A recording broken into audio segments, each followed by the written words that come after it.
Yesterday, I attended my first death cafe. And if you don't know what that is, don't worry, I'm going to explain it. But I want to start there because sitting in that room, I realized something. I've been doing this work, the death and dying work, for a lot longer than I thought. And this year, especially, it's been almost everything. So, what is a death cafe? It's an organization that initially started in Switzerland and then found feet in the UK and now is a global movement. The whole premise is it's to get Westerners to talk about death and dying because our culture has really pushed that out of our daily conversations. So yesterday, the person presenting the Death Cafe explained that African and Asian cultures death and dying is very much part of life. And people grow up in multi generational families, they grow up in communities where there are a lot of people around them. And when someone dies, it's part of life. Everybody sits around, talks about the person who's passed, and it's incorporated into the daily life of the people left behind. And there's a lot of opportunity to talk about death and dying and become comfortable with it. Whereas Western society, and particularly the rise of our medicalization of everything, has made death and dying a taboo subject and something that very few people talk about and don't want to discuss with friends at dinner parties or birthday parties or discussions with your children, where it's important to have these conversations. So, Death Cafe has no agenda, there's no grief counseling. It is just conversation over tea and cake. Apparently, the tea and cake is compulsory. I took part in one yesterday. There were about 12 of us. We broke into smaller groups for part of the session and we discussed those sessions. Everything said in the sessions is confidential. And it was really interesting because the recommendation is that in the groups that you are with strangers, because Westerners find it easier to discuss death and dying with strangers than they do with family, friends, or close people. So, what I really enjoyed about it was the openness and the encouragement to talk openly about death and dying. One of the questions that was posed to us yesterday was, what does a good death look like? What is the most important thing about a good death? It was really fascinating because then it had a number of different sort of questions, and each person had a unique take.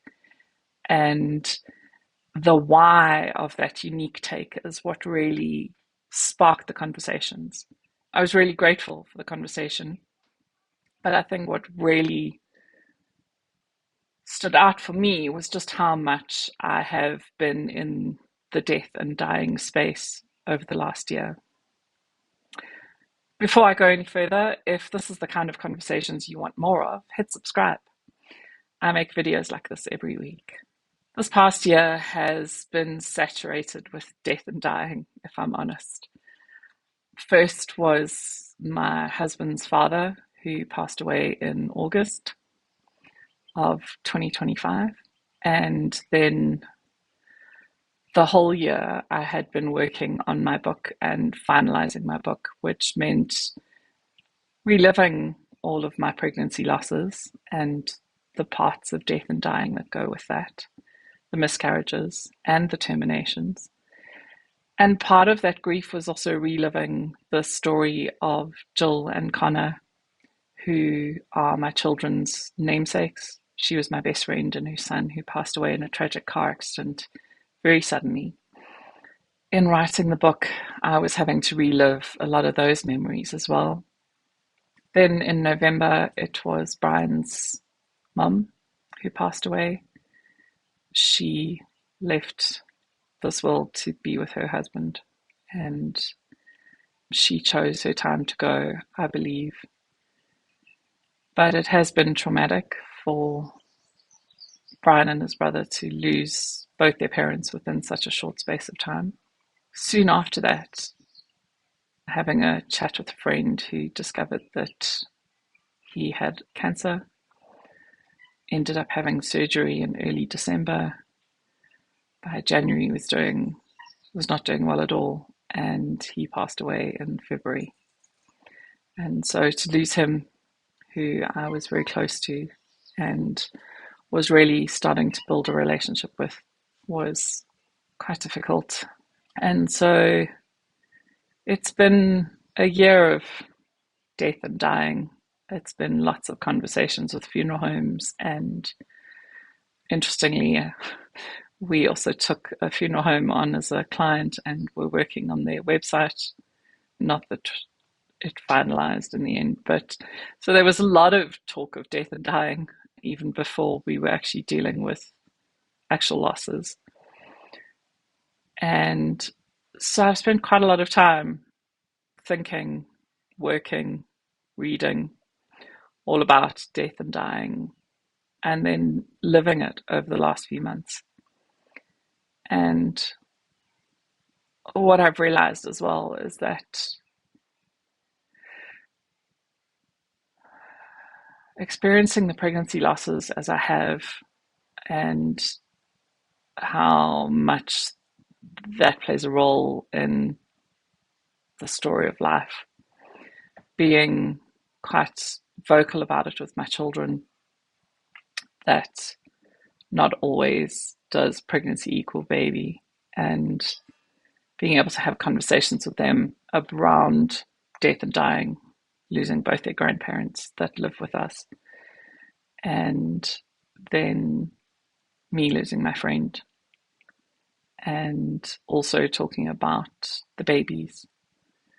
It's been quite a lot of conversation of death and dying, and my children probably have a far more aware childhood about death and dying. The fact that Ayla likes to ask about the babies that came before her, and we talk about them by name, just shows that she understands that they played a role in who I became for my living children. And so having conversations with my children, letting them see everything that's happening to prepare for scattering ashes of my in-laws, which is coming up in a few weeks' time, and just letting them know that death and dying is part of our human experience, and it's an important part of that experience. And I think something that's been quite obvious for the children as well was to see how different people process grief, how people all experience grief. Everyone does, but not everyone processes it in the exact same way. And so it's been helpful for them to see that there are different ways of processing grief. Something I don't think I had realized before was just how much pregnancy loss has taught me about how to talk about death. And having experienced 6 losses means that I have faced death 6 times in the most intimate way possible. And 2 of those losses, I had to make a choice. And it wasn't an easy choice, but I knew it was a choice that had to be made in both instances. But choosing death and dying is a difficult topic as well. And in Western culture, nobody really teaches you how to talk about death. You learn by having to talk about it. And for me, talking out loud, processing, writing, those are the ways that I process my biggest feelings. And by publishing my book, it's really meant that I have to say it out loud, publicly, repeatedly. I was at a market this morning talking about my book, and always people go, "Oh, you're so brave." And I don't feel brave. I feel that I have to share the story. But I also understand where they're coming from. Western culture doesn't want us to talk about death and dying. They don't want us to talk about pregnancy loss. They don't want us to talk about medical conditions, as someone mentioned today at the market. And publishing my book has meant that I've had to learn how to say the things out loud, how to talk publicly about my choices and my losses and all the death and dying that I've been exposed to and all the tools that I've used to cope with that. And I speak with others in community about death and dying all the time as well. My Rainbow Hope South Africa Facebook group is for South African mums who've experienced miscarriage and are looking for support around that, in a number of groups for pregnancy loss and termination for medical reasons, having conversations with people in the comments and in DMs on social media. And I realized that by the time I walked into the Death Cafe yesterday, I wasn't a beginner. I had done this before. I had had the hard conversations. I've been having conversations about death and dying for years. Growing up as a minister's child, we saw it around us all the time, and not just the old people who died of old age, but the tragic stories. And with my father and my mother, to an extent, being the support to those families, we were obviously exposed to everything that people were going through. And part of me is grateful for having had those conversations. Death and dying has never been something that I have shied away from. I've always been comfortable speaking about it. It's never really felt like something that upsets me. It is something that is sad, but it doesn't unnerve me. And I'm grateful that I have had the opportunity throughout my life to be able to talk about death and dying and to be able to hold space for people. I spent a long time presenting myself as purely a pregnancy loss coach, and it made sense. It's my story. But somewhere this year I started to feel constrained by it. And I think sitting in that room yesterday helped me understand why. Because pregnancy loss is death, it's grief, it's all the conversations Westerners aren't having. And I've been having them for years. The work has always been bigger than one category. I just hadn't named it yet. So what it means for my work moving forward is that everything we go through makes us who we are if we spend time looking at it. And I think that was the biggest realization for me from the Death Cafe, is all the work that I've done, everything that I have been through has made me who I am, because I've spent the last year spending time looking at it, processing it, writing it, sharing it with the world, speaking my truth. I've been looking at it deeply.